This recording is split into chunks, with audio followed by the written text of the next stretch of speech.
পরিবর্তন বিষয়ক উপদেষ্টা সৈয়দা রিজওয়ানা হাসান বলেছেন, ১ অক্টোবর থেকে সুপার শপে যেকোনো পলিথিন শপিং ব্যাগ ও পলিপ্রোপিলিনের ব্যাগ রাখা যাবে না এবং ক্রেতাদেরকে দেওয়া যাবে না।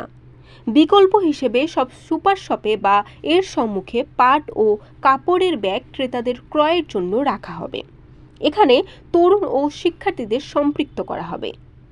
১৫ই সেপ্টেম্বর থেকে প্রিন্ট ও ইলেকট্রনিক মিডিয়াতে ১ অক্টোবরের পলিথিনের শপিং ব্যাগ বিষয়টি ব্যাপকভাবে প্রচার করা হবে।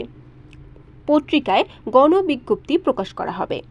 পরিবেশ উপদেষ্টা বলেন, বস্ত্র ও পাট মন্ত্রণালয় ১ সপ্তাহের মধ্যে সব সুপার শপের সঙ্গে সভা করে পাটের শপিং ব্যাগ সরবরাহ নিশ্চিতে প্রয়োজনীয় ব্যবস্থা গ্রহণ করবে।